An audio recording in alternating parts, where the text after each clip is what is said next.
উহিল্লা লাকুম লাইলাতাস সিয়ামির রাফাথু ইলা নিসাইকুম। মহান আল্লাহ জানিয়েছেন রমজানের রোজার রাতে তোমাদের স্ত্রী দিগের সাথে সম্পর্ক স্থাপন করা তোমাদের জন্য হালাল করে দেওয়া হয়েছে। সুবহানাল্লাহ বলুন, আর একটু মন খুলে বলুন। আর সন্দেহ আছে? হ্যাঁ না বলতে হবে। সন্দেহ কিছু আছে? না, থাকার কথাও নয়, কারণ আমি কোরআনের আয়াত দিয়ে কথা বলছি। হাজিরিনে মজলিস, আমি যে বললাম সাদা সুতো আর কালো সুতা, আপনারা সবাই সাদা আর কালো সুতো কি এইটা বুঝতে পেরেছেন? পারেননি? হয়তো দুই একজন বুঝেছেন, বাকিরা বোঝেননি, তো অধিকাংশরাই বুঝিনি। তাহলে আপনাদের ভাষাও বাংলা, আমার ভাষাও বাংলা, আমার ভাষা সবাই বুঝতে পারে, ওইটাই কোরআনের ভাষা। কোরআন ওইটাই আরবিতে বিবৃতি দিয়েছে, আর রসুল হুবহু সাহাবীদের কাছে শুনিয়ে দিয়েছেন। কোরআনের ভাষাও আরবি, রসুলের ভাষাও আরবি, সাহাবীদের ভাষাও আরবি। রসুল পাকের একজন বিখ্যাত সাহাবীর নাম হযরত আদি ইবনে হাতিম রাদিয়াল্লাহু তাআলা আনহু। মন দিয়ে শুনুন, রসুল পাকের একজন বিখ্যাত সাহাবীর নাম কি বলে ফেলুন। যদি মনে না রাখতে পারেন তা আমার অজ করা তো বেকার। আদি ইবনে হাতিম। আচ্ছা, অদ্ভুত যদি মনে না থাকে অন্তত এইটা মনে রাখুন, হযরত আদি রাদিয়াল্লাহু তাআলা আনহু। উনি আয়াত শুনে বাড়িতে গেছেন, দুটো সুতো জোগাড় করেছে, সুতো একটা কালো আর একটা সাদা। আমি কোথা থেকে বলছি শুনবেন? বুখারী শরীফের 4509 নম্বর হাদিস, 4509, 4500। এই যে দ্যাটস মিন আমি গল্প শোনাচ্ছি না। আর এটাও আপনাদের বলে যাচ্ছি, বহু বক্তার মজলিসে শুনতে বসবেন, তারা আপনাকে সূত্র ছাড়াই কথা বলবে।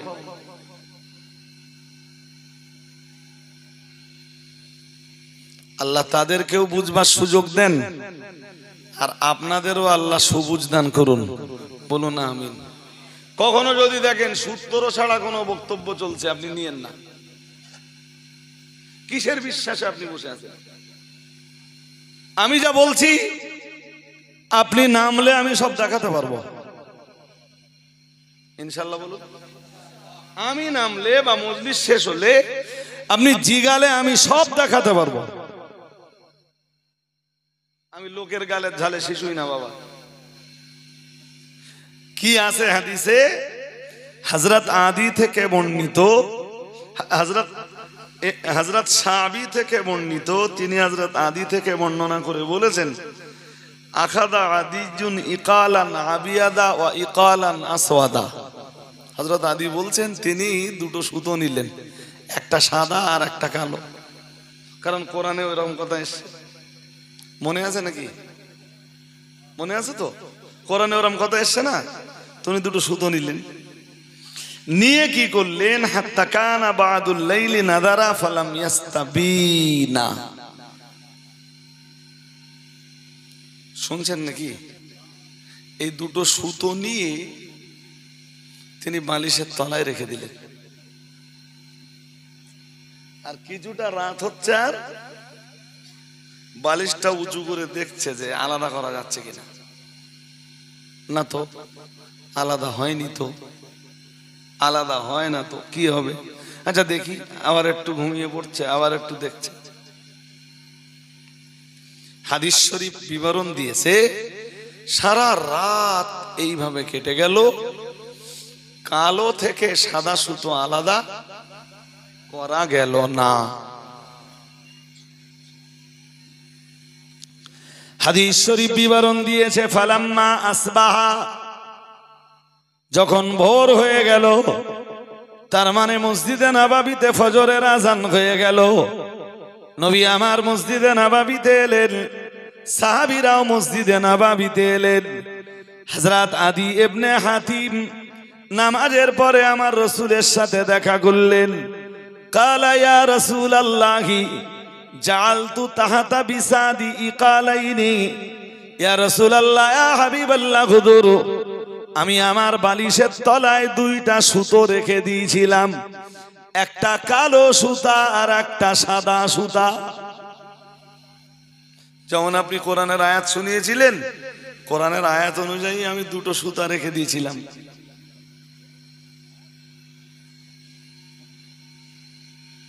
হুজুর ফালাম ইয়াস্তাবিনা, আমি তো আলাদা করতে পারলাম না। কালোটা থেকে সাদাটা আলাদা হলো না হুজুর, কালোটা থেকে সাদাটার প্রকাশ ঘটলো না হুজুর।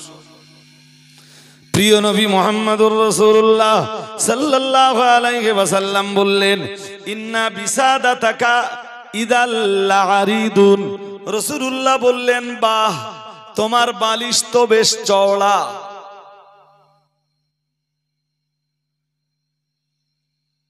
এক তো আয়াত কিছু বুঝতে পারেননি, আয়াত বুঝবার জন্য দুটো সুতো বালিশের তলায় রেখে দিয়েছেন, সারা রাত প্রায় কষ্ট করেছেন, তাতেও কিছু বুঝতে পারেননি। আবার এখন রসুলের কাছে বলতে এসছেন, তা রসুল বলছেন তোমার বালিশ তো খুব। কিন্তু সাহাবী যে রসুলের উপরে রাগ করবেন এরকম কোন রাস্তা আছে? জোরে বলেন, রাগ করার জায়গা আছে? তো রাসূলুল্লাহ সাল্লাল্লাহু আলাইহি ওয়াসাল্লাম বললেন, শোনো, তোমার বালিশ চওড়া এজন্য বলেছি। সাদা সুতোর কালো সুতোর মর্ম হলো রাতের আধার, আর সাদা সুতোর মর্ম, জোরে বলুন, এইবার তো আপনারাও বুঝতে পেরেছেন, দিনের আলো। তাই আল্লাহ একটাকে বুঝিয়েছেন কালো সুতো দিয়ে, আর একটাকে বুঝিয়েছেন। আর তুমি বাড়িতে একটা কালো আর একটা সাদা সুতোলে বালিশ চাপা দিয়ে শুয়ে আছে। তোমার বালিশের তলায় রাতের অন্ধকারও তোমার বালিশের তলায়, দিনের আলোটাও তোমার বালিশের তলায়। তাই বলেছি যে তোমার বালিশ খুব।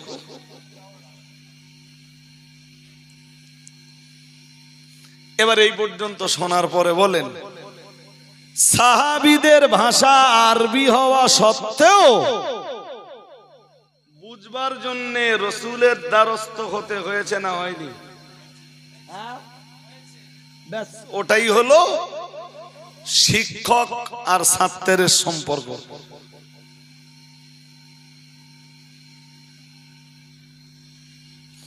যদি আপনি বলেন যে হুজুর আমি বাংলা হাদিস পড়বো আর বাংলা কোরআন পড়ে ধর্ম করব, কোনো শিক্ষা গুরু আপনার লাগবে না।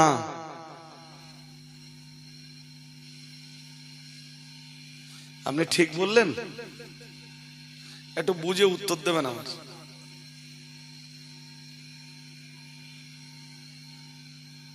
নাকি মনে হচ্ছে যে পারবানি? আর বলে দেখেন একবার যে পারবানি। আমি তো সবে শুরু করেছি।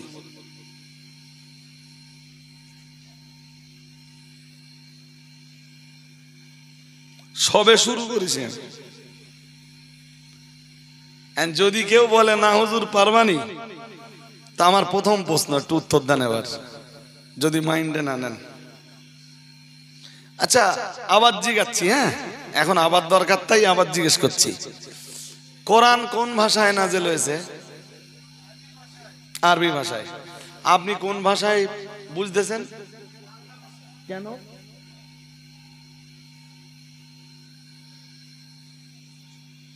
বুঝতে? হ্যাঁ, বাংলাটা কেউ না কেউ করেছে তো।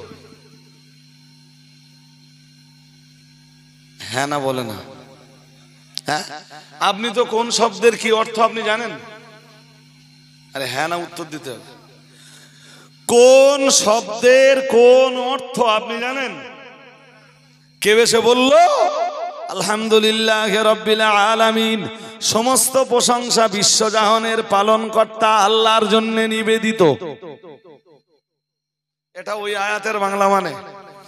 কোন শব্দের কি অর্থ এটা আপনি জানেন? হ্যাঁ না ভাই, আসতে বললে তো আমি আজ করতে পারবো না। জানেন কি? তাহলে এটা কেউ না কেউ বাংলা করেছে তো। এই বাচ্চা, এই কিন্তু আমি সহ্য করা লোক না, বলো আগের থেকে বলেছি, বলো। ওই বাচ্চাগুলোরে ভাই মাঝখানে নেন না, বাচ্চাগুলোরে প্লিজ একটু মাঝখানে নেন। ওদের যদি ওখানে থাকতে দেন তাহলে ওরা ওই চিল্লাচিল্লি করবে, আর তাতে আপনাদের ডিস্টার্ব না হলেও আমার বলো ডিস্টার্ব হবে। আমি যে কথা বলতে আপনাদের বসেছি এই কথাগুলো আজকে বুঝে আপনাদের বাড়ি যেতে হবে। বাচ্চাগুলোরে তুলে মাঝখানে বসিয়ে দেন। কেউ যেন কারের সাথে কানেক্টিভিটি রচনা না করতে পারে, সম্পর্ক তৈরি না করতে পারে, তখন দেখবেন এমনি আওয়াজ বন্ধ হয়ে যাবে। ভাই আপনি যে বাংলা হাদিস বা বাংলা তাফসীর পড়ছেন, আমি পড়তে একবারও মানা করিনি, বলো মানা করবো না। ওই সাদাটা নিয়ে এত ঠান্ডা লাগছে, পড়তে মানা করিও নি, করবো না। ভাই শান্তি বললাম তা কোন জায়গায় গেছে? সে আবার কতক্ষণ হয়ে গেছে জানেন? এত কিন্তু লাউ আটিতে চা না যাক, বিষয়টা বুঝুন একটু। তো সে বাংলা হয় আমি করেছি, নইলে আমার মতো কেউ না কেউ করে দিয়েছেন, ঠিক না বেঠিক? হ্যাঁ, এখন তিনি যা বাংলা করে দিয়েছেন আপনি তাই বিশ্বাস করলেন তো? হ্যাঁ না বলেন? হ্যাঁ, তাহলে তিনি যদি ঠিক করে থাকেন আপনার কাছে সেটাই ঠিক, আর যদি ভুল করে থাকেন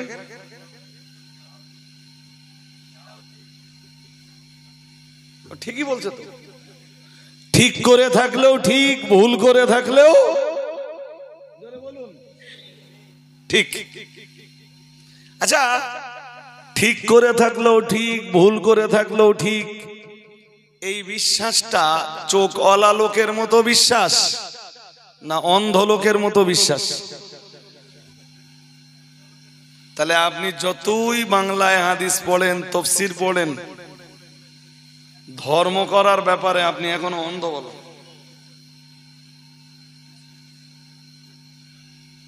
হ্যাঁ না বলবেন একটু? না, যদি বুঝতে অসুবিধা হয় আমারে কমেন্টস করবেন।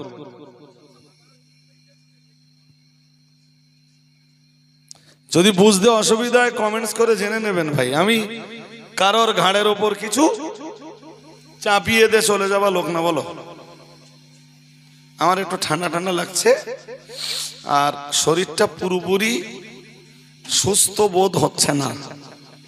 এরপরও আমি আপনাদের আমন্ত্রিত মেহমান, আমন্ত্রিত বক্তা, এসেছি যখন কিছুক্ষণ কথা তো বলতেই হবে। সিমটমটা এমনই যেন মনে হচ্ছে যে জ্বর আসবে, বাকিটা ইচ্ছা আল্লাহর। তবে আল্লাহকে বলেছি যে আল্লাহ রমজানটা খুব ভালোভাবে পার হোক, বলুন আমিন। আপনাদেরও রমজান ভালোভাবে কাটুক, বলুন আমিন।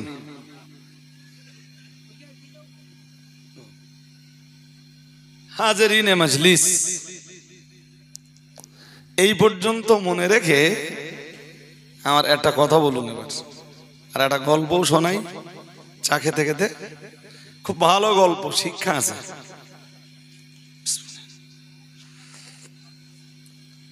আমি তখন আলিয়া ইউনিভার্সিটিতে পড়ি, মানে আলিয়া মাদ্রাসা, নাম শুনেছেন? কলকাতা তালতলা। তো আমি প্রতিদিন বসিরহাট থেকে যেতাম, আবার ক্লাস টালাস করে বসিরহাটে ফিরতাম। তা আমি যখন মাস্টার্সে পড়ি, এম এ, তো আমার মুহাদ্দিস ছিলেন, ও মাস্টার্সে নয়, গ্রাজুয়েশন। আমার যারা যারা মুহাদ্দিস ছিলেন তার ভিতরে একজন ছিলেন মরহুম মাগফুর হযরত মাওলানা আইনুল বারী সাহেব, নব্বরাল্লাহু মারকাদাহু, বলুন আমিন। শিক্ষক হিসাবে আমি তাকে শ্রদ্ধা করি এবং আজও দোয়া করি আল্লাহ তার কবরকে বেহেশতি নূর দিয়ে ভরপুর করে দেন, বলেন আমিন। তিনি একদিন হাদিস পড়াচ্ছেন, আমি প্রেজেন্ট আছি, তিনি হাদিস পড়াচ্ছেন। রাসূলুল্লাহ কবর পাকা করতে নিষেধ করেছেন।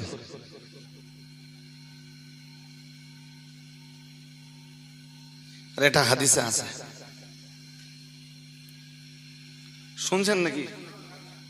ওটা হাদিসে, এবং উনি অনুবাদ ঠিকই করেছেন।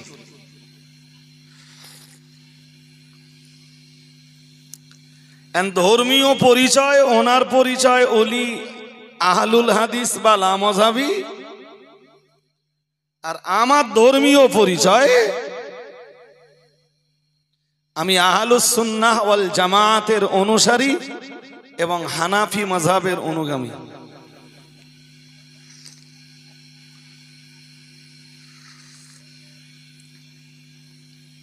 তা আমি ওনাকে চট করে জিজ্ঞেস করলাম, হুজুর এই পাকা করা আরবি কোনটা?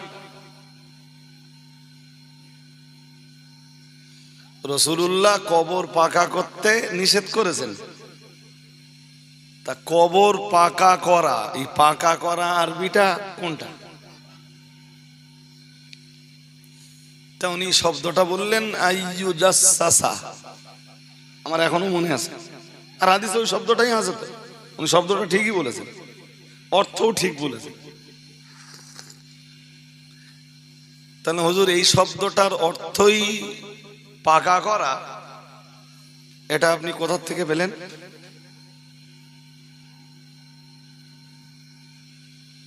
তো যে ডিকশনারিতে আছে।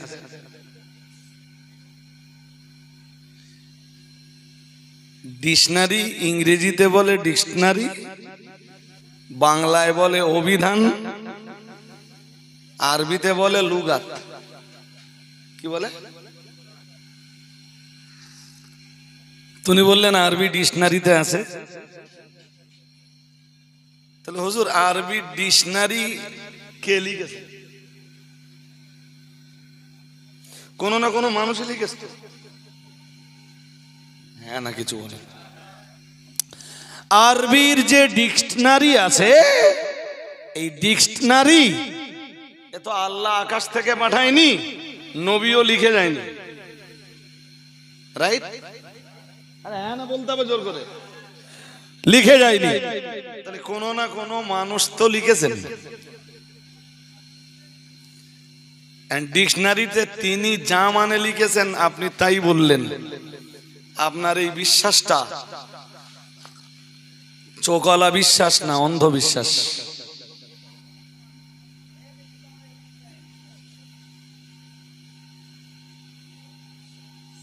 জোরে বলুন, আমার ভুল হলে বলে দেন। বাংলা একটা শব্দ আপনি অর্থ নিতে পারছেন না, বসিরহাট হুজুরকে বলে এরকম শব্দ অনেক লিখেছেন, ডিকশনারি না ঘাটলে বোঝা যায় না।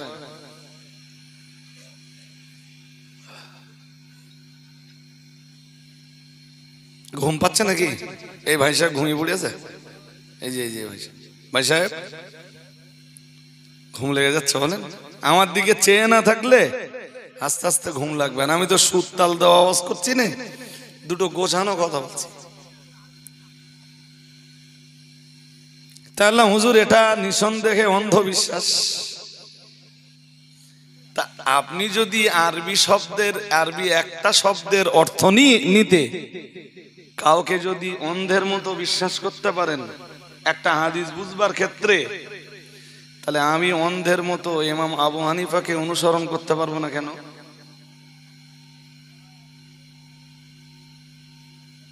আমি তো এক ধাপে ওই জায়গাতে যাইনি, আমি তো ধাপে ধাপে বেড়েছি।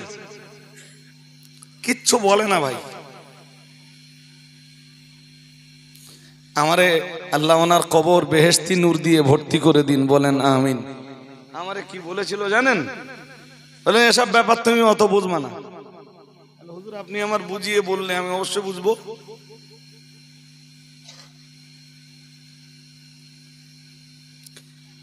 হাজরিনে মজলিস, এখন যদি কেউ বলে যে আমি ধর্ম করব, গুরু মানব না, তাহলে ভাববেন সে এক চরম মিথ্যাবাদী।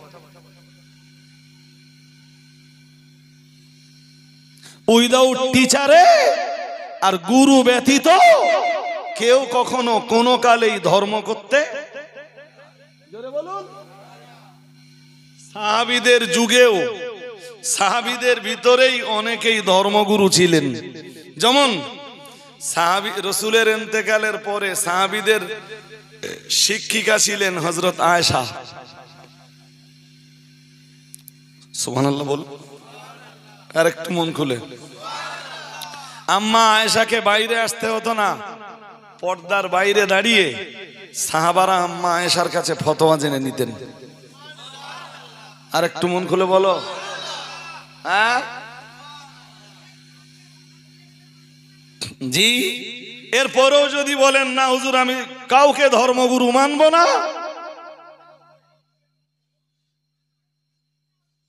ইন্না লিল্লাহি ওয়া ইন্না ইলাইহি রাজিউন। খুব জোর নাকি?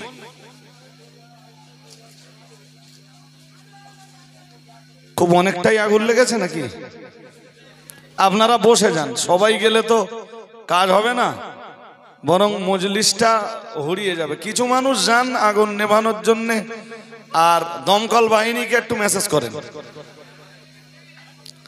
দমকল বাহিনীকে আগে মেসেজটা করুন। দায়িত্বশীল দায়িত্ববান যিনি বা যারাই আছেন, আগে দমকল বাহিনীকে মেসেজটা করুন। অসুবিধা নেই তো? তাহলে কামব্যাক করুন ভাই।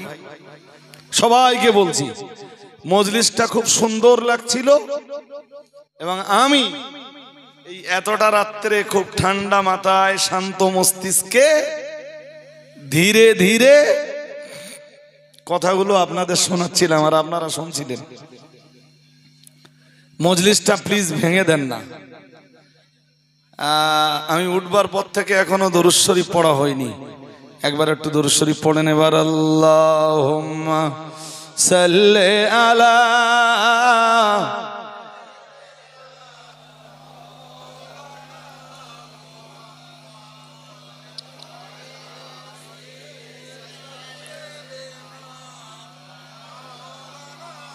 সবাই বোধহয় এখনো ফিরে আসেনি। আমি অনুরোধ করছি সবাইকে, ভাই যারা যারা উঠেছেন প্লিজ আবার ফিরে আসুন। সবাই ফিরে আসুন, মজলিসটা ভাঙেন না, মজলিসটা খুব ফাইন। আর এই লাউহাটির মতো জায়গায় ভাই কিছু যদি মাইন্ডে না নেন, আমরা এমনি বিপিএল তালিকার বক্তা, বিপিএল তালিকার বক্তা বোঝেন? যারা একটু টাকা পয়সা কম টম, তারাই আমাদের দাওয়াত দেয়, বুঝতে পারেননি? জানে ওদের দাওয়াত দিলে টাকা কম দিলু, যা দেই দেখবে না এবার পকেটে ঢুকিয়ে দেবে। হ্যাঁ, আবার সেই জলসা কমিটির যখন টাকা ভালো হয় তারা আমাদের আর নেয় না। এক। দু নম্বরে আর একটা বিষয় আছে, আপনার টোটাল এরিয়াতে অজনসিয়াতের নামে যেটা চলে সচরাচর, সেটা হলো কেসা, কাহিনী, ঘটনা, জীবনী, ইতিহাস। হ্যাঁ, অলিক অলিক ঘটনা। আল্লাহর ওলি বাবা জঙ্গলে যে 24 বছর ধরে আল্লাহর ইবাদত করেছে, গায়ে লতা পাতা সব ভর্তি হয়ে গেছে, এই 24 বছর ধরে কিচ্ছু খায়নি। সুবহানাল্লাহ। তো এমনি জনগণ বলবেই, শুরু হয়ে গেছে। যাক ছাড়েন ভাই, ওইসব কেস অপারেশন করার জন্য আমি আজকে বসিনি। আজকের যে বিষয়গুলো আমি মূলত বোঝাতে চেষ্টা করছিলাম সেটা হলো, ধর্মীয় গুরু ছাড়া বা উইদাউট টিচারে, বিনা শিক্ষকে ধর্ম পালন করা কখনোই সম্ভব। আপনি বাংলায় হাদিস পড়বেন, বাংলায় তাফসীর পড়বেন, এর পরেও লাগবে ধর্মগুরু। আর কেউ যদি ভাবে যে আমি শুধু কোরআন মানবো, শুধু হাদিস মানবো, কোন ইমাম মানবো না, মুস্তাহিদ মানবো না, কোন হুজুর মানবো না, কোন দুনিয়া বরেণ্য আলেম মানবো না, আমি দায়িত্ব নিয়ে বলছি তার এ জামানায় এসে তার এ বক্তব্য নিঃসন্দেহে চিটিংবাজি ছাড়া আর কিছু না।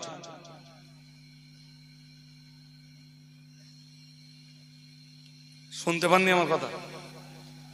পেয়েছেন?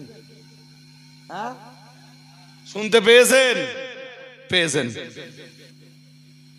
তুমি ইমাম মানবা না, মুস্তাহিদ মানবা না, দুনিয়ার কোন আলেম মানবা না, কোন হুজুর মানবা না। জি, তুমি ধর্মীয় পুস্তকগুলো কিভাবে বুঝবা? আমার দেশেও কিছু মাতাল আছে। আমি আর একটা হাদিস বলি আপনাদের। হাদিসের তথ্য সূত্র আবার বলছি, আপনাদের দিতে পারবো। তো আমাদের দেশে যেমন কিছু মাতাল আছে, দেশ জুড়ে মাতালের অভাব আজকে নেই ভাই। রাসূল বলেছেন খুব তাড়াতাড়ি আমার উম্মতরা 4টে জিনিসকে হালাল বানাবে। কয়টা? কি? 1 নম্বরে রাসূলুল্লাহ জানিয়েছেন, ইস্তাহিল্লুনাল হিররা ওয়াল হারিরা ওয়াল খামরা ওয়াল মাআজিফ ও কামা ক্বালা আলাইহিস সালাম। রাসূলুল্লাহ জানিয়েছেন খুব তাড়াতাড়ি আমার উম্মতে মুহাম্মাদি 4টে হারাম জিনিসকে তারা হালাল বানিয়ে নেবে। নবী আমার 1 নম্বরে জানিয়েছেন ইস্তাহিল্লুনাল হিররা। রাসূলুল্লাহ জানিয়েছেন তারা জেনাকে হালাল বলে মনে করবে। বলুন নাউজুবিল্লাহ। জেনা করবে, একদম ডোন্ট কেয়ার। ওই দেখেছেন আবার কটা খুচরো এক জায়গায় হয়ে গেছে, কিছু করার নেই তো। খুচরো পয়সা পকেটে 7-8টা যদি এক জায়গায় হয় কি হবে? হ্যাঁ,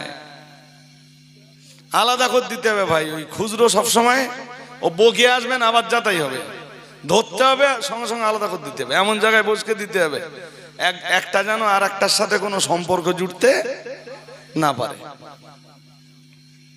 যাক, তো আপনারা কোনো তাবারুক টুক দিবেন নাকি জলসায়? কি ব্যবস্থা বলেন? আলু বিরিয়ানি। বেশ। আর কালকে শুনলাম মসজিদ উদ্বোধন, হ্যাঁ, জুমা নামাজের মাধ্যমে, ঠিক কিনা? তাহলে কিছু তো খাওয়া দাওয়া দিতে হবে দুপুরে, ব্যবস্থা নেই কি সেটা? ডাল আলু। কত লোকের ইন্তেজাম? 600 লোকের ইন্তেজাম। বেশ, তো করুন। এখান থেকে শুনছিলাম সেই মসজিদ বলতে ওই রাস্তার ধারে ওই মসজিদ তো না, আগের মসজিদ যেখানে আপনারা নামাজ পড়তেন, লাভাটি ওই ডানাতে রাস্তার ধারে মসজিদ তো, ও মসজিদে আমি অনেকবার নামাজ পড়েছি যাতায়াতের পথে। তো ভালো হয়েছে, বেশ কিছুটা দূরত্বও আছে আর আপনারা মসজিদটা করে নিয়েছেন।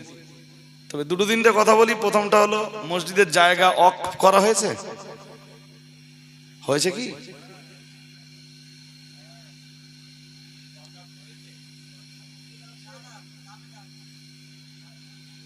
যার জমি আমি তাকে অনুরোধ করবো আগে ওয়াকফটা করে দেন, লিল্লাহি ওয়াকফ করবেন বিনা শর্তে। নাম্বার 2, বিল্ডিং প্ল্যান পাস করেছেন? বুঝতে পারিনি, আমার দিকে তাকান। বলছি বিল্ডিং প্ল্যান পাস করেছেন? না না করেননি, আমি বলে দিচ্ছি করেননি। শুধু মসজিদ না, আপনাদের সবাইকে অনুরোধ করে যাচ্ছি, এটা পঞ্চায়েত না পৌরসভা? পঞ্চায়েত থেকে প্রত্যেকেই আপনারা আপনাদের বিল্ডিং প্ল্যান পাস করে নেবেন, প্রত্যেকের বাড়িতে। আল্লাহ না করুন দেশের শত্রু, জনশত্রু যদি কখনো ক্ষমতায় বসে, কিছু হয়নি, আপনারা ওদিকে মন দিচ্ছেন কেন? আমার সাথে কথা বলেন না, কথাগুলো শুনে নেন। আমি বেকার কথা বলি না একটাও। শুধু মসজিদ নয়, আপনার বাড়িরও বিল্ডিং প্ল্যান পাস নেই। আপনি কিসের বলে বাড়ি করেছেন? আমি আমার মাদ্রাসার বিল্ডিং প্ল্যান পাস করে নিয়েছি। একটা মাদ্রাসা চালাতে গেলে যা যা পেপারস লাগে সব আমার আছে। ওই যে ইউপি বলি, ত্রিপুরা বলি, আসাম বলি, শুনেছেন যে বহু মসজিদ মাদ্রাসা ভেঙে দিয়েছে। তারা একবারও বলিনি মসজিদ ভাঙছি, একবারও বলিনি মাদ্রাসা ভাঙছি। কি বলেছে তারা? বলেছে অবৈধ বিল্ডিং ভেঙে দিচ্ছি। শুনছেন নাকি? হ্যাঁ, সুতরাং সরকারি হিসাবে আপনার বিল্ডিং প্ল্যান পাস নেই, এর মানেই হলো আপনার বাড়িটা অবৈধ বিল্ডিং। কথা কি শুনতে পাচ্ছেন? একটা ভালো পরামর্শ এই ছোট ছোট নসিহত করার ভিতর দিয়ে আপনাদের জন্য দিয়ে গেলাম। এটা মাথায় রাখবেন, লিল্লাহি ওয়াকফটা তাড়াতাড়ি করে নেবেন। 2 নম্বরে, একবারে আপনারা যদি 3 তলার বিল্ডিং প্ল্যান পাস করে নিতেন ভালো হতো। 3 তলা 2 তলা পর্যন্ত পাস করতে পারবে পঞ্চায়েত, 2 তলার পরে আপনাকে যেতে হবে জেলা পরিষদে। শুনছেন? 3 তলা পর্যন্ত জেলা পরিষদ দেবে, 4 তলা 5 তলা হলে আপনাকে নবান্ন থেকে পাস করে আনতে হবে। আমি ভুক্তভোগী বলেই আপনাদের বলছি। এরপরে এই যে জমি আছে, এই জমি আপনাদের যদি বাস্তু না হয়ে থাকে তাহলে বাস্তু বানাতে হবে, নইলে বিল্ডিং প্ল্যান পাস হবে না। তাহলে এক গুচ্ছ কাজ হয়তো আপনাদের পড়ে আছে ভাই, বলা যায় না। মুসলিম কমিউনিটির দুশ্মনের দুশ্মন কখনো যদি ক্ষমতায় বসে, সেদিন বলো খতিয়ে খতিয়ে দেখবে মুসলমানদের কি আছে। আমি ঠিক বলছি না ভুল বলছি? হ্যাঁ, সুতরাং আগের থেকে সাবধান হওয়া ভালো কিনা? সাবধান হয়ে যান, চেষ্টা তো করুন। আপনার হয়ে যাবে, চেষ্টা করলে কেন হবে না? হাজরিনে মজলিস, আমি বলতে বলতে অনেক দূর চলে এসেছি। আমার কাছে আপনারা এতটা নসিহত শোনার পরে, এরপরেও যদি আপনারা বলেন হুজুর যে আমরা কোরআন পড়ে শুধু হাদিস পড়ে শুধু কোরআন পড়ে ধর্মভোগ করব, তাহলে আমি প্রথম একটা হাদিস বলি আপনাদেরকে, দেখেন মাথায় ঢোকে কিনা। খুব মন দিয়ে শুনতে হবে বলো। বুখারী শরীফের সহিহুল বুখারীর 148 নম্বর হাদিস। এই যে আমি বার করে ফেলেছি, কি আছে? বিসমিল্লাহির রহমানির রহিম। আবিহি قال حدثنا ابراهيم ابن المنذر قال حدثنا انس بن عياض আন উবাইদিল্লাহ আন মুহাম্মদ ইবনে ইয়াহইয়া আন ওয়াসি ইবনে হাব্বান আন আব্দুল্লাহ ইবনে ওমর রাদিয়াল্লাহু তাআলা আন قال ارتقيت فوق ظهر بيت حفصة رضي الله تعالى عنها بعد حاجتي فرأيت رسول الله صلى الله عليه وسلم يقضي حاجته مستدبر القبلة مستقبل الشام হাদিসটা আপনারাও বুখারী থেকে যদি মনে করেন মেলাবো কখনো 148 নম্বর হাদিস দিয়ে সার্চ করবেন ঠিক এই হাদিসটা আসবে হাদিসটা বর্ণনা করেছেন হযরত আব্দুল্লাহ ইবনে ওমর রাদিয়াল্লাহু তাআলা আনহু হযরত ওমরের ছেলে আব্দুল্লাহ ওমর মুসলিম জাহানের খলিফা ছিলেন রাদিয়াল্লাহু তাআলা আনহু হযরত ওমর মুসলিম জাহানের খলিফা ছিলেন তার এক বেটার নাম আব্দুল্লাহ কি নাম বলুন আব্দুল্লাহ হযরত আব্দুল্লাহ থেকে ওই হাদিসটা আসে ওমরের বেটা আব্দুল্লাহ রাদিয়াল্লাহু তাআলা আনহুমা আরেকটু ডিটেইলস জেনে নেন নিলে হাদিসটা বুঝতে সহজ হবে হযরত ওমর রাদিয়াল্লাহু তাআলা আনহুর এক মেয়েকে বিয়ে করেছিলেন রাসূলুল্লাহ তার নাম হাফসা কি নাম হাফসা কার মেয়ে বলুন বলুন হযরত ওমরের মেয়ে কার মেয়ে ওমরের মেয়ে তাহলে ওমর রাসূলের কে হয় আর রাসূলুল্লাহ ওমরের কে হন বেশ হাফসা আর আব্দুল্লাহ সম্পর্ক কি তার মানে মনোযোগ দিয়ে শুনেননি হাফসা আর আব্দুল্লাহ দুইজনের সম্পর্ক কি ভাই বোন রাইট সম্পর্ক কি তাহলে আব্দুল্লাহর সাথে নবীর সম্পর্ক কি শালা বোনাই শালা বাবু আব্দুল্লাহ ভাই রাইট রাইট তবে এখানে একটা কথা স্মরণ করাচ্ছি সাহাবীরা রাসূলের সাহাবীরা কখনো রাসূলকে দুনিয়ার কোন সম্পর্ক দিয়ে ডাকতেন না সুবহানাল্লাহ বলেন আরেকটু মন খুলে হ্যাঁ দুনিয়ার সম্পর্ক দিয়ে বরং সাহাবীরা রাসূলকে যখন ডাকতেন খুব আদব শিষ্টাচারের সাথে ইয়া রাসূলুল্লাহ বলে ডাকতেন আরেকটু মন খুলে আরো আওয়াজ দিয়ে বলেন এখন শালাবাবু মাঝে মাঝে দুলাভাইদের বাড়িতে আসবে তো এটাই দুনিয়ার নিয়ম তো বুঝতে পারেননি শালাবাবু মাঝে মাঝে দুলাভাইদের বাড়িতে আসবে না বোনকে দেখতে আসবে না হ্যাঁ তা হযরত আব্দুল্লাহ আর হাফসা দুজন ভাই বোনে তা ভাই আব্দুল্লাহ বোন হাফসাকে মাঝে মাঝে দেখবার জন্য নবীর বাড়িতে আসবে তো হ্যাঁ তা হযরত আব্দুল্লাহ একবার বোনের বাড়িতে এসেছেন বোনের বাড়ি মিন্স নবীর বাড়ি বিশ্ব নবীর ঘর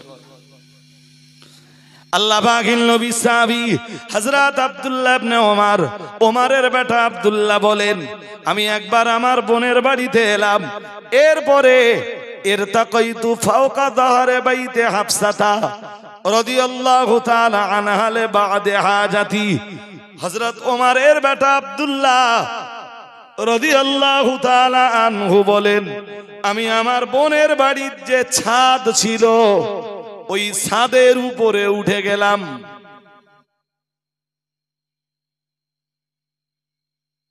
কোথায় উঠলেন আবার আপনাদের প্রশ্ন জাগবে না তো যে হুজুর ১,৫০০ বছর আগে ছাদ কোথায় ছিল আরে বাবা সে ছাদ আমাদের মতো না হোক ছাদ তো ছিল নইলে হাদিসে আসতো না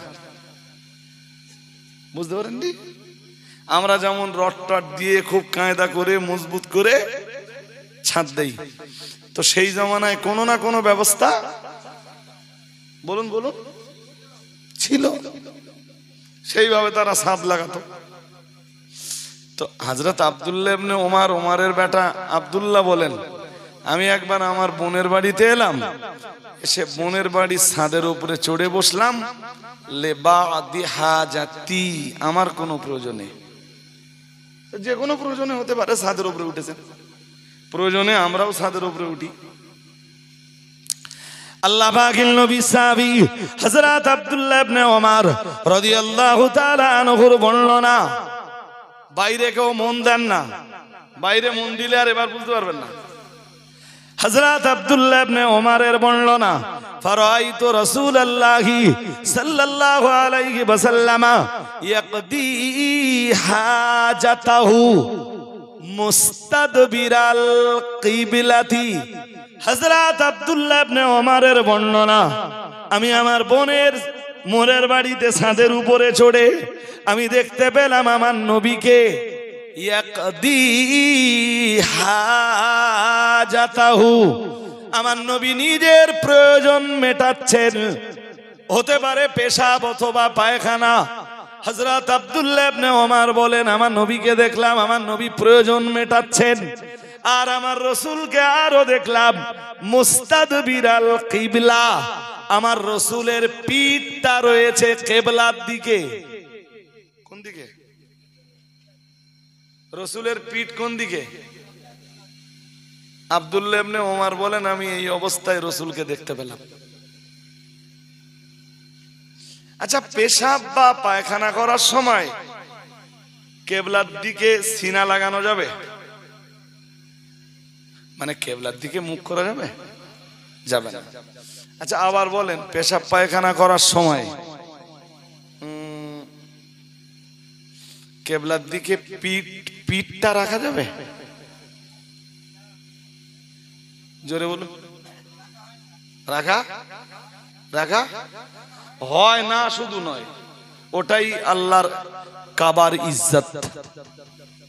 তাম পৃথিবীর মুসলমানরা ওইটাই মেনে চলে যে কিবলার দিকে ফিরে পেশাব পায়খানা করা, জোরে বলুন, যাবে। কিবলার দিকে সিনাও লাগানো যাবে না, কিবলার দিকে পিঠও লাগানো। আমরা এটা কোথায় পেলাম? চলুন আর একটা হাদিস দেখে নেই।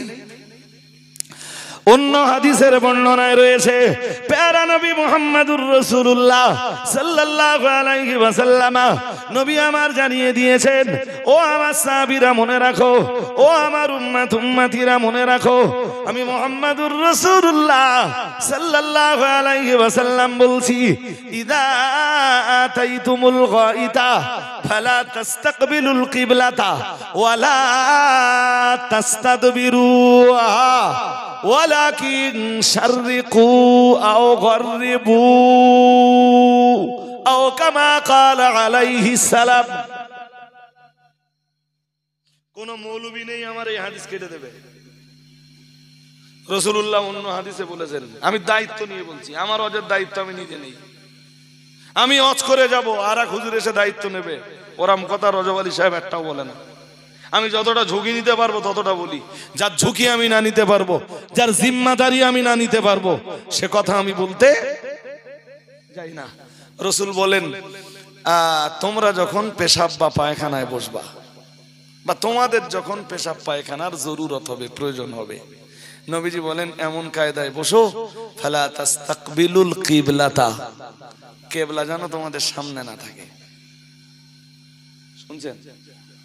তুমি যেখানেই থাকো কিবলা জানো। ওয়ালা তাস্তাদবিরুহা, তোমার পিঠটাও যেন কিবলার দিকে না থাকে। কে নিষেধ করছেন?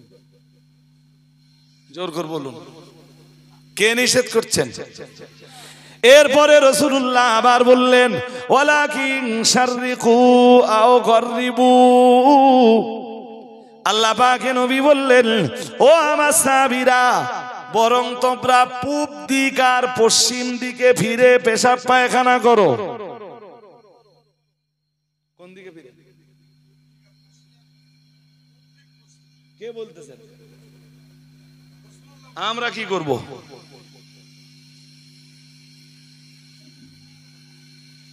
হ্যাঁ, এই তো বলেন, লজ্জা লাগার কোনো দরকার নেই তো। আপনি ঠিকই বলছেন, তো আমরা তার বিপরীত করি। নবীর হাদিস আমরা মানলুম, কেন মানলুম না? পৃথিবী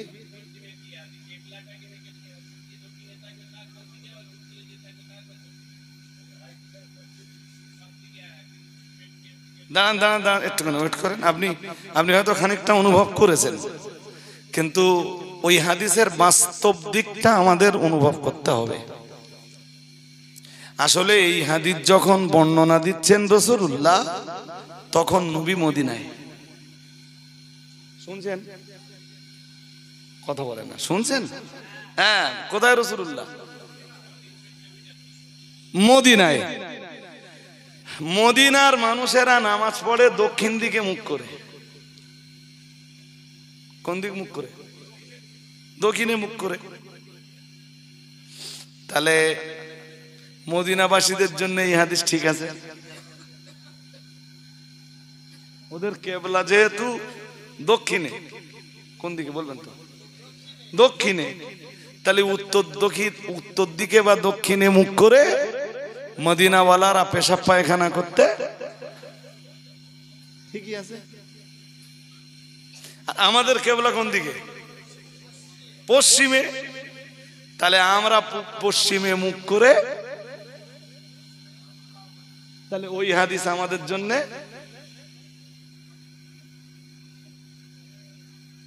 এবার বলুন, হাদিস হলেই চলবে না তার বিশ্লেষণের দরকার আছে? হ্যাঁ, ঠিকই বলেছেন, ব্যাখ্যা ঠিকঠাক রূপে জানতে হবে। মূল হাদিসে ব্যাখ্যার কিছু নেই বলো, ব্যাখ্যা দিয়েছেন হাদিসের দুনিয়া বরেণ্য মুহাদ্দিসরা। হাদিসের ব্যাখ্যা কারা দিয়েছেন? মুহাদ্দিসরা। এন যদি কেউ বলে যে আমি কোনো মুহাদ্দিস মানলাম না, মুফাসসির মানলাম না, ইমাম মানলাম না, মুস্তাহিদ মানলাম না, তরিকাতের কোনো পীর মানলাম না, কোনো শায়েখ মানলাম না, আমি নিজে পড়বো আর ধর্ম করব, তাহলে ওর অবস্থা তো তথাই বলতে হবে।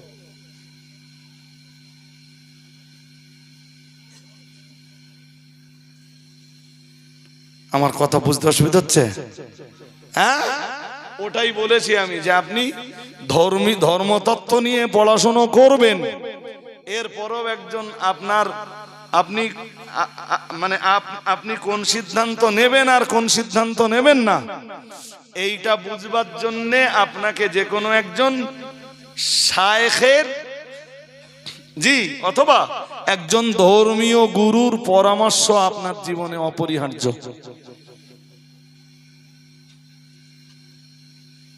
আর নইলে অগণিত হাদিস আছে, যেই হাদিসগুলোতে আপনি আটকে যাবেন। আমি কটা হাদিস বলবো আপনাদের?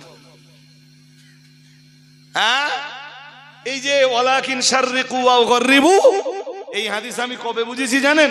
যখন প্রথমবার হজে গেছি। হজে যেয়ে দেখি মদিনাওয়ালারা নামাজ পড়ছে দক্ষিণ দিকে মুখ করে। ব্যাস, ওই হাদিসটা আমার মাথায় ঢুকে গেল।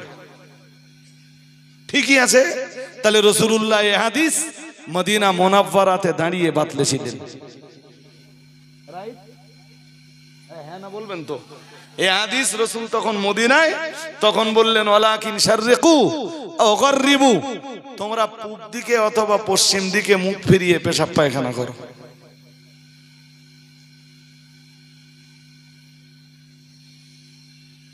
কিন্তু ওই হাদিসটার অ্যান্সার কি? বুখারীর 148। আব্দুল্লাহ ইবনে ওমর বলছেন, আমি ছাদের উপরে দাঁড়িয়ে দেখলাম। হাদিস সহিহ বলো। আপনি ঘুরিয়ে বলতে পারবেন না যে হাদিস দুর্বল, হাদিস জয়ীফ, সনদ ঠিক নেই, তা না, সব ঠিক আছে। কি জবাব দেবেন ওই হাদিসের? যেখানে আব্দুল্লাহ ইবনে ওমর দেখছেন রাসূলুল্লাহ পেশাব কিংবা পায়খানা করছেন, আর রাসূলের সিনা নয়, রাসূলের পিঠ কিবলার দিকে। কিবলাকে সম্মান করা আমাদের দায়িত্ব, কারণ কাবা পৃথিবীর এক শ্রেষ্ঠ নিদর্শন। আর একটু মন খুলে, পৃথিবীর এক কাবায় গেলে আপনি বুঝতে পারবেন যে কাবার প্রতি মানুষের কত আন্তরিকতা। আপনি যেদিন ফিরবেন সেদিন আপনি কাঁদতে কাঁদতে আপনার চোখ দিয়ে টপ টপ করে পানি পড়বে, যতই আপনি নিষ্ঠুর হন। আপনি কাবা ছেড়ে চলে যাচ্ছেন, তাই কাবার প্রতি এত ভালোবাসা আপনার জন্মাবে।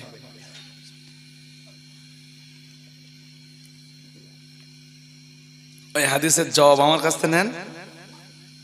আচ্ছা, এই জবাবটা পরে দেই, একটুখানি পরে দিচ্ছি, আপনাদের বলে দেবো, নইলে আবার আপনারা সন্ধিহানের ভিতরে থাকবেন। এইটা তো ঠিক নয়। হতে হতে হতে হতে যে 1 ঘন্টা আপনাদের কাছ থেকে নিয়েছিলাম সেটা হয়ে গেছে। বলো, আপনাদের যা স্মরণ করাচ্ছি। এরপরেও আর একটা হাদিস তো আপনাদের শুনতে হবে। বুখারী শরীফ সহিহুল বুখারীর প্রথম খণ্ডের 224 নম্বর হাদিস। কত? আমাদের সমাজে দেখবেন যে কিছু ছেলে আছে অবুঝ ছেলে, তারা কিছু হাদিস দেখায়। এই বাংলা হাদিসটা পড়ে দেখো, তুমি যেভাবে নামাজ পড়তেছ তোমার হচ্ছে না। আপনি পড়লেন, পড়ার পরে সে আবার বললো এই দেখো উপরে কি লেখা আছে, এটা বুখারীর হাদিস, তুমি বুখারীর হাদিস মানবা না। আপনার মনে হলো তাই তো, সেই তো, যদিও তবুও আমি একদিন ধরে এরম করে আসতেছি, হাদিসে এরমটা আছে, আমি ভুল কিছু করছি না তো। সাধারণ মানুষ। অথবা কেউ বললো তুমি যেভাবে নামাজ পড়ছো সেটা জয়ীফ হাদিসের আমল, আর এই দেখো সহিহ হাদিসে কি আছে, ব্যাস আপনার মাথা ঘুরতে শুরু করলো।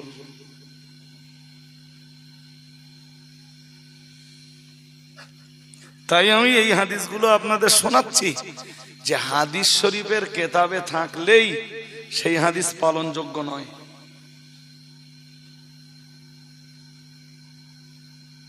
বহু হাদিস আছে যে হাদিসগুলো পড়বেন, জানবেন, বুঝবেন, জ্ঞান অর্জন করবেন, উপলব্ধিতে আনবেন, বাট সেই হাদিসগুলোর উপরে আমল করতে পারবেন না। বুখারী শরীফের 148 নম্বর হাদিস তার এক উজ্জ্বল দৃষ্টান্ত। 2, বুখারী শরীফের 224 নম্বর হাদিস তার এক উজ্জ্বল নমুনা। শোনেন কি আছে, চলুন দেখে নেওয়া যাক। আমি সনদ সহ একবার হাদিসটা পড়ি। হ্যাঁ, আল্লাহু আকবার। وبه قال حدثنا آدم قال حدثنا شعبة عن الأعمش عن أبي وائل عن حذيفة قال أتى النبي صلى الله عليه وسلم سباتة قوم فبال قائما ثم دعا بماء فجئته بماء فتوضأ। 2, 2, 4 পরে বাড়ি যে মেলাবেন, মিলে যাবে। জি, হাদিস শরীফে এসে আমি সনদ সহ পড়েছি হাদিসটা। হযরত হুযায়ফা এই হাদিসের বর্ণনাকারী, তিনি বলেন আতান নবী সাল্লাল্লাহু আলাইহি ওয়াসাল্লাম সুবাতাতা কওমিন ফাবালা কাইমান। রাসূলুল্লাহ কোন এক সময় কোন এক সম্প্রদায়ের আবর্জনা পূর্ণ স্থলে এলেন, এসে ফাবালা কাইমান, রাসূল সেখানে দাঁড়িয়ে দাঁড়িয়ে পেশাব করলেন।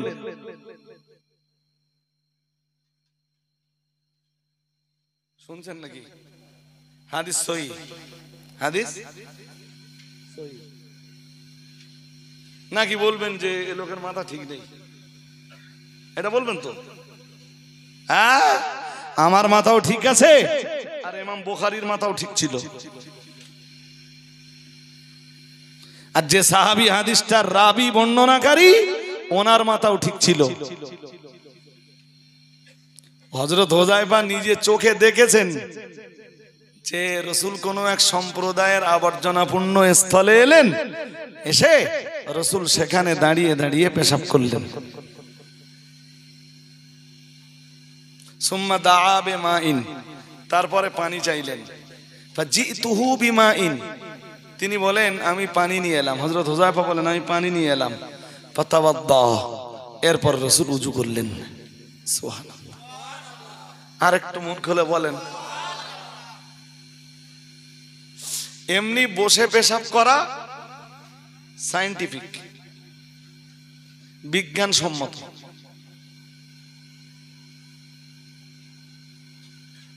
পাখিটা কেন বিজ্ঞানসম্মত তা আপনারা গুগলে সার্চ করে দেখে নেবেন। গুগলে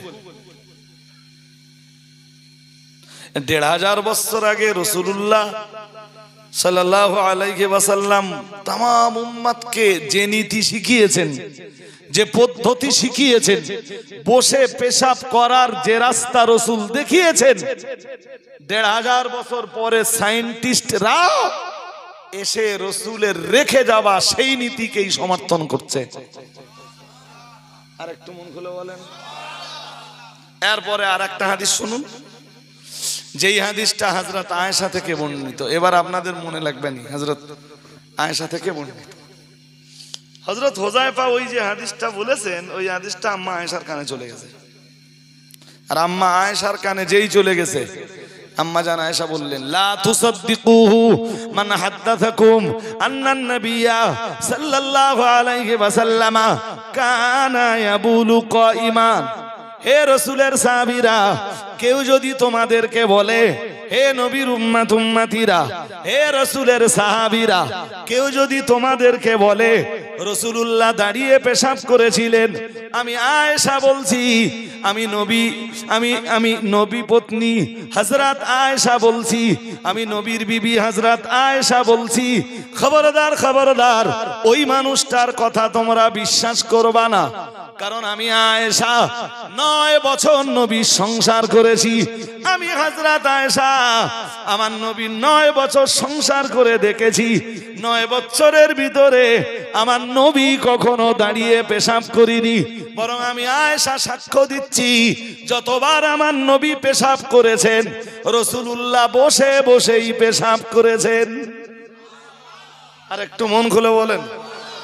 হযরত আম্মা আয়েশা বললেন সুতরাং কেউ যদি বলে যে রাসূলুল্লাহ দাঁড়িয়ে পেশাব করেছেন, তোমরা সেটা বিশ্বাস জোরে বলেন। আর আমরা কি করব?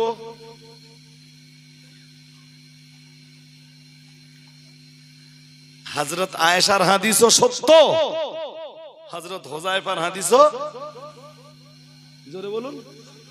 জোরে বলুন সত্য। মাইন্ডে নেবেন, একটু বুঝবার জন্য বলি এবার। হ্যাঁ, এই কারোর যদি ওপেন সার্জারি হয় পেটের উপরে,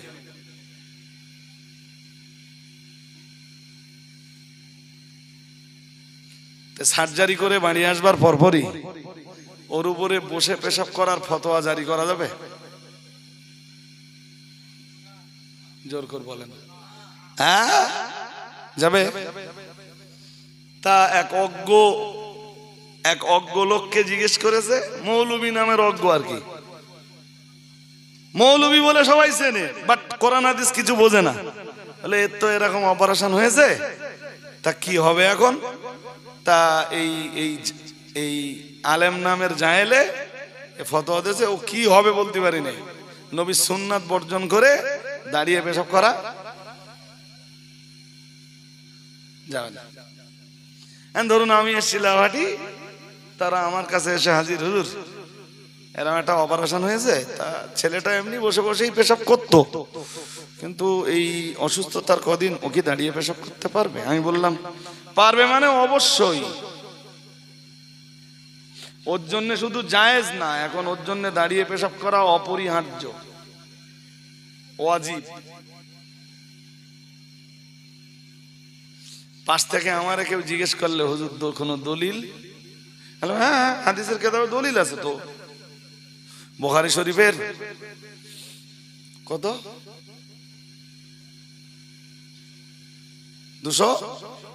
224 নম্বর হাদিসে আছে, নবী একবার কোন এক সম্প্রদায়ের আবর্জনাপূর্ণ স্থলে এলেন, সেখানে এসে রাসূল দাঁড়িয়ে পেশাব করলেন।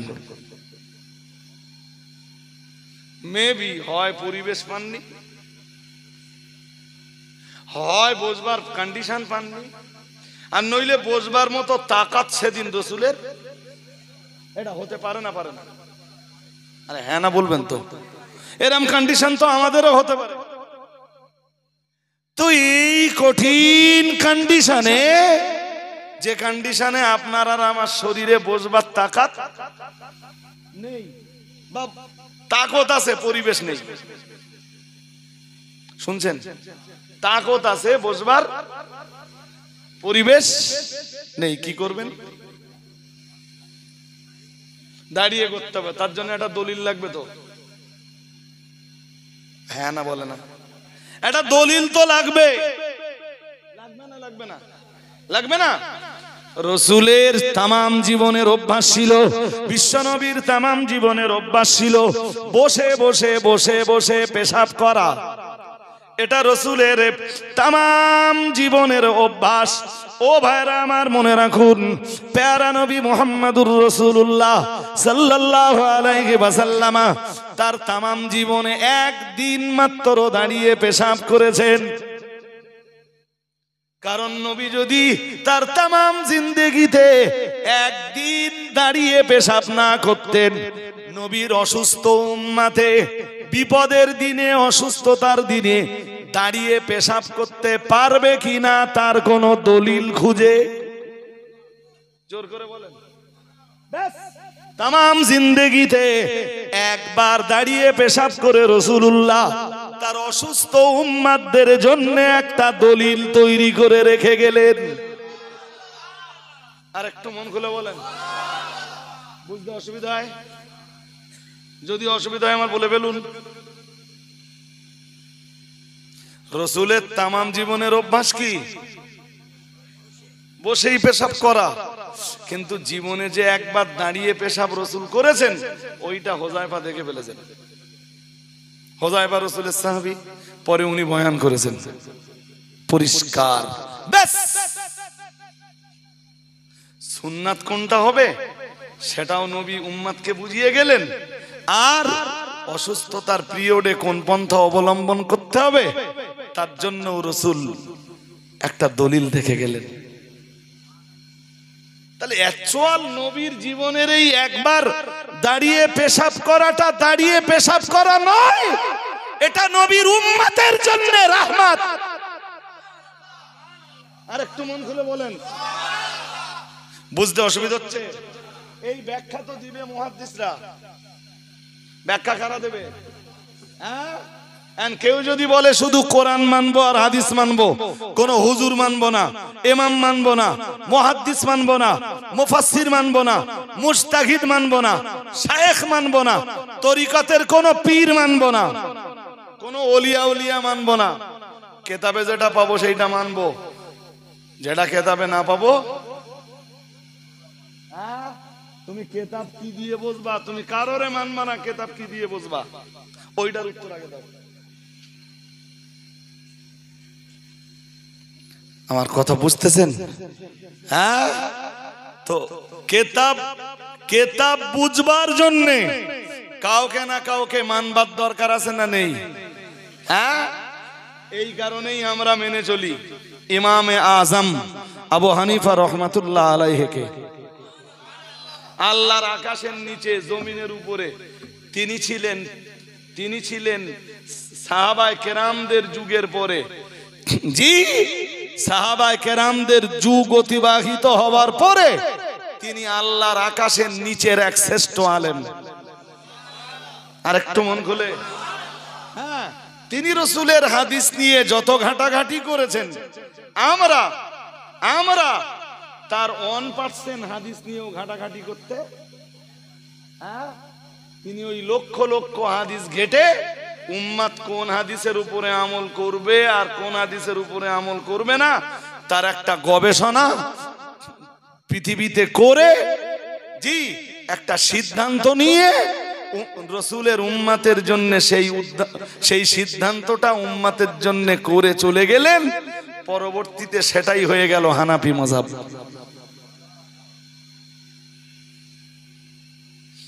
যদি কেউ মনে করে যে আমি কারোর মানবো না, তা ভাই তুমি তোমার মতো সিদ্ধান্ত নিতে পারো ভাই, তাতে আমার কোনো আপত্তি নেই। আর আমার ঝগড়া করারও জায়গা নেই। ভারতবর্ষের এমনি এখন যা কন্ডিশন, মুসলমানে পায়ে পাতে ঝগড়া বাঁধানোর সময় নেই। এখন যদি এবার এবার দুটো তিনটে কথা বলেন, এবার দুটো তিনটে কথার উত্তর দেন আমার। প্রথম একটা কথা, ধরুন এই মসজিদটা হানাফি চিন্তায় চলে, কোন লামাজাবি বন্ধু এখানে নামাজ পড়তে এলো, 50 বছর না 100 বছর না 200-500 বছর মসজিদটা হানাফি মযহাবের উপর চলছে, পুরো এলাকা হানাফি মযহাবের উপর চলছে। এখন যদি হানাফিদের মসজিদে ঢুকে কেউ ফতোয়াবাজি করে যে তোমরা যে কায়দায় নামাজ পড়ছো ওই কায়দায় নামাজ বলো হচ্ছে না, তাহলে ও ঝগড়া বাঁধাচ্ছে তো, হ্যাঁ না বলে? হ্যাঁ। আবার আবার উল্টোটা বলি, আমি যদি কখনো কোনো সালাফি মসজিদে লামাজাবি মসজিদে নামাজ পড়তে ঢুকি, ওদের এই হাত ঝাড়া মারার যে হাদিস, ও হাদিস শরীফে আছে যে দেখলুম ওরা সব হাত ঝাড়া মারতেছে, আমি যে যদি বলি যে ভাই তোমার নামাজ বলো, একটাও হচ্ছে না, এটা বলা বাঞ্ছনীয় হবে? ওরা হাত ঝাড়ে মেরে নামাজ পড়ুক, আমি ঢুকেছি, আমি আমার কায়দায় নামাজ পড়ে, তবেই তো ঝগড়াটা। আমার কথা বুঝতেছেন? আর আমি যদি সালাফিদের মসজিদে যেয়ে বলি ভাই এই যে হাত ঝাড়া মারতেছো, জোরে আমিন বলতেছো, তোমাদের নামাজ বলো, একটাও হচ্ছে না, তাহলে যে মসজিদটা 100, 150, 200 বছর ধরে সালাফিদের চিন্তায় চলে আসছে, সেখানে হঠাৎ যে আমি ওই ফতোয়াবাজি করলে ফিতনা আমি বাঁধাচ্ছি তো। আর কেউ হানাফি মসজিদে এসে যদি বলে তোমরা এই যে কায়দায় নামাজ পড়ছো তোমাদের এই কায়দায় বলো, নামাজ হচ্ছে না, শুনছেন নাকি? হ্যাঁ, তাহলে বুঝতে হবে ঝগড়াটা সেই বাঁধাতে চাচ্ছে। তোমার ভাই মন চায় তুমি তোমার কায়দায় নামাজ পড়ো না, তুই বাকি মুসল্লিদের নামাজ হবে না, এরা নবীর তরিকায় নেই, এরা নবীর তরিকার বাইরে, এই ফতোয়া দিতে যাচ্ছ কেন ভাই? বুঝতে অসুবিধা হচ্ছে? হ্যাঁ, এই জন্য এমন ধর্মগুরু নির্বাচন করুন। আপনি হানাফি হলে ধর্মগুরু আপনাকে নির্বাচন করতে হবে হানাফি ধর্মগুরু, রাইট? হ্যাঁ না জোর করে বলেন। আপনি সালাফি হলে ঠিক আছে, সালাফি একজন আলেম আপনি নিয়ে আসুন, কোনো সমস্যা নেই। সালাফি মসজিদ ঠিক আছে, সেখানে সালাফিদের আলেমরা আসুক, তাহলে মুসলমানের আর দ্বন্দ্বটা কখনো। আমার কথা বুঝতেছেন নাকি? ত্রুটি বিচ্যুতি মাফ করুন। হয়তো বলবেন কেউ যে হুজুর একটুখান বাকি আছে, তাই না? সালামটাকে পড়ে নেন, উঠে দাঁড়ান। ইয়া নবী সালাম